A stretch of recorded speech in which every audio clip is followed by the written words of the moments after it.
Avant de commencer cette vidéo, j'aimerais vous poser une question. En 2026, pensez-vous que l'avenir de l'automobile est chinois ? Personnellement, je ne saurais pas y répondre avec certitude.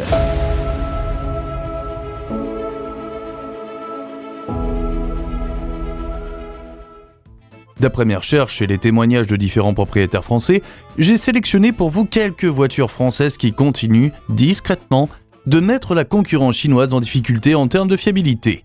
Et voici la numéro 10. Numéro 10, Renault Captur E-Tech 2020. Je commence ce classement avec un choix qui peut surprendre, mais qui est très révélateur de ce que j'appelle la fiabilité moderne, vécue au quotidien. Le Renault Captur E-Tech Génération 2, et plus précisément les versions post-restylage 2024, s'adresse clairement aux conducteurs urbains et périurbains qui roulent beaucoup, sans vouloir essuyer les plâtres. Techniquement, Renault a fait un pari audacieux en adoptant une architecture hybride complexe sur le papier, avec un 1,6 litre atmosphérique d'origine Nissan, 2 moteurs électriques et une fameuse boîte à crabot sans embrayage. Sur les premières années, je ne vais pas vous mentir, il y a eu des bugs logiciels, des à-coups, des alertes inutiles. Cependant, entre 2024 et 2026, ces défauts ont été corrigés de manière documentée avec une étanchéité revue, une gestion électronique stabilisée et un comportement bien plus cohérent en usage réel. Les retours terrain montrent moins de soucis de train roulant, moins de problèmes d'info-divertissement dans le temps et surtout un réseau capable d'intervenir vite avec des pièces disponibles. En clair, ce Captur E-Tech, en 2026, est un hybride fiable à l'usage, prévisible, maîtrisé. Numéro 9, Alpine A110, 2017. La fiabilité ne se mesure pas qu'au prix ou au volume vendu, mais plutôt à la cohérence technique. Et là-dessus, l'Alpine A110 est un cas d'école. On parle bien ici de la deuxième génération lancée en 2017, pensée dès le départ comme une vraie sportive légère pour des passionnés qui roulent sur route et sur circuit. Techniquement, l'A110 fait presque figure d'anti-voiture moderne. Un 4 cylindres 1,8 litre TCE, connu, éprouvé, partagé avec la Mégane RS. Un moteur qui a accumulé des millions de kilomètres de mise au point, sans surprise mécanique majeure, et un châssis en aluminium ultra léger qui limite drastiquement les contraintes sur les freins, les trains roulants et la transmission. Sur le terrain, les retours propriétaires sont clairs. Peu de pannes immobilisantes, une mécanique qui encaisse très bien les roulages intensifs, y compris sur piste. Les rares soucis recensés sont périphériques, jamais structurels. Ce n'est pas la plus puissante, ni la plus moderne sur le papier. C'est une sportive française qui dure et qui prouve qu'en matière de fiabilité, la légèreté et la simplicité restent des armes redoutables. Numéro 8, DS7 restylé 2022. Le DS7, dans sa version restylée de 2022, s'adresse à une clientèle qui veut du confort, du style et une vraie montée en gamme à la française. Techniquement, on est sur une base connue. Plateforme EMP2, moteur déjà largement diffusé dans le groupe Stellantis. Côté mécanique, les versions 2 litres Blue HDI 180 et e-Tense 225 sont les plus cohérentes. Les gros défauts de jeunesse ont été identifiés, documentés, corrigés par mise à jour et rappel. Oui, il reste des soucis électroniques, parfois dès 60 000 km. Oui, il faut un historique limpide. Mais on parle de panne prévisible, prise en charge, connue du réseau. Et c'est là que DS7 fait la différence face à beaucoup de SUV chinois récents. Un SAV structuré, des pièces disponibles et des technologies déjà éprouvées chez nous. Numéro 7, Renault Mégane E-Tech 2022. Quand je parle de la Mégane E-Tech, je parle bien de la compacte électrique Renault nouvelle génération lancée en 2022. Techniquement, Renault a fait un choix très intéressant. Le moteur est synchrone à rotor bobiné, sans aimant permanent, donc sans terre rare. Ce n'est pas anodin. Moins de dépendance aux chaînes d'approvisionnement asiatiques, moins de stress sur la qualité des composants critiques et une technologie que Renault maîtrise parfaitement.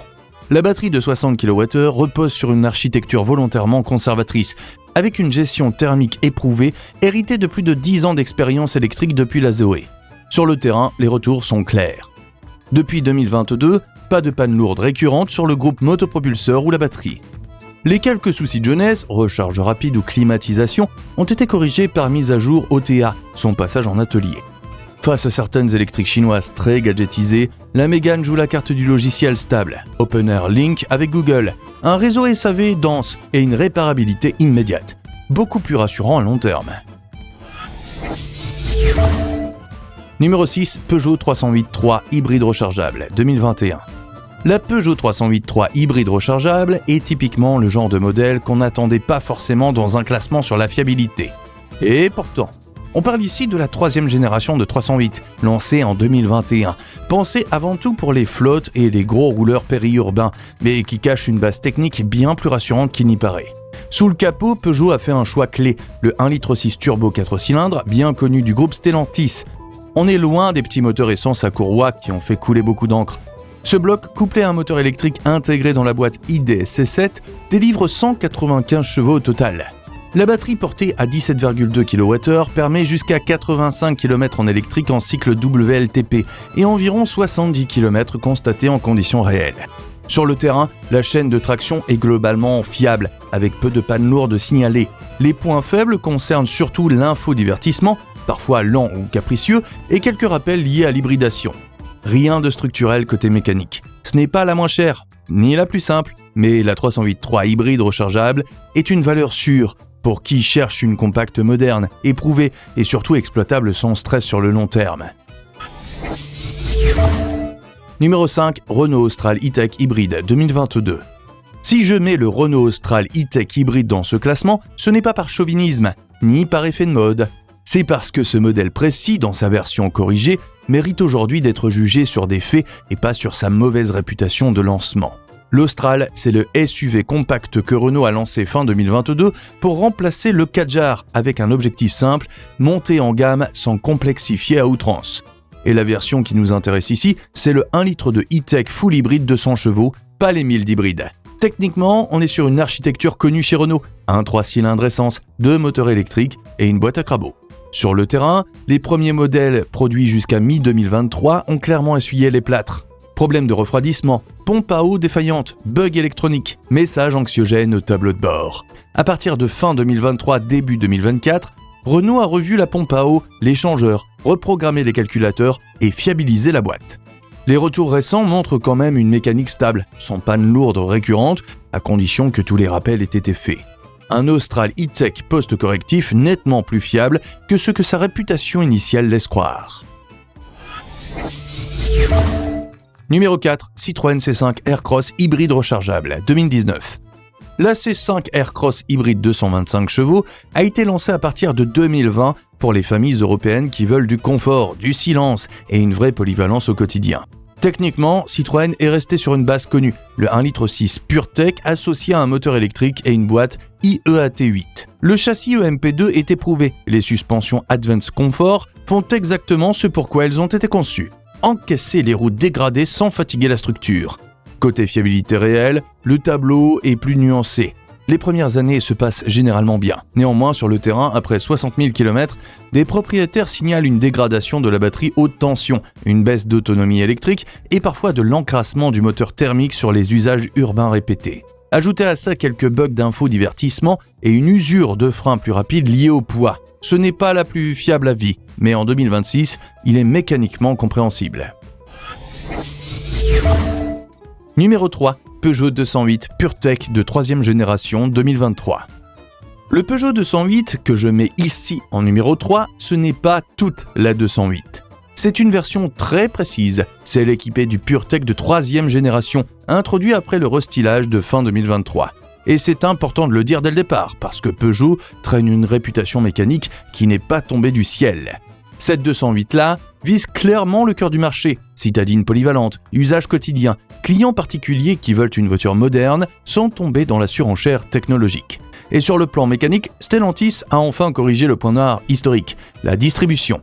Sur les versions micro-hybrides PureTech récentes, la courroie humide disparaît au profit d'une chaîne, ce qui change radicalement la perspective de longévité. Sur le terrain, les retours sont plus nuancés que les promesses marketing. Oui, la base moteur est profondément revue, avec une majorité de pièces nouvelles. Oui, les casses liées à la courroie appartiennent désormais au passé sur ces versions. Mais on a vu apparaître quelques rappels liés à la chaîne sur les tout premiers lots 2023 début 2024, rapidement pris en charge, il faut le signaler. Rien de structurel à ce stade, mais ça impose un suivi sérieux. Une Peugeot 208 PureTech 3 bien entretenue, à jour de ses rappels, est redevenue une citadine fiable et cohérente. Numéro 2, Dacia Sandero, 2012. Quand on parle de fiabilité pure, pas de rêve, pas de storytelling marketing, la Dacia Sandero est l'un des choix les plus rationnels de ces 15 dernières années. Et oui, même en 2026. On parle ici des Sandero de 2e et surtout 3e génération. Derrière le badge Dacia, on retrouve une base technique Renault parfaitement connue. Plateforme éprouvée, moteur simple, chaîne logistique maîtrisée. Côté mécanique, je vise en priorité les 1 litre TCE 90 et Eco G100 GPL. Des moteurs modernes, volontairement sobres technologiquement. Oui, il existe des points de vigilance. La boîte CVT, par exemple, peut montrer des signes de fatigue entre 60 et 80 000. Quelques bugs mineurs de multimédia, parfois un embrayage un peu juste sur certains millésimes. Face à ces SUV chinois ultra équipés, bardés d'électronique encore jeune, la Sandero joue la carte de la maîtrise. Des pièces disponibles partout, des moteurs connus des garages. Une longévité réaliste de 15 ans et plus sans mauvaise surprise. Numéro 1, Renault Clio 5 Phase 2, 2023.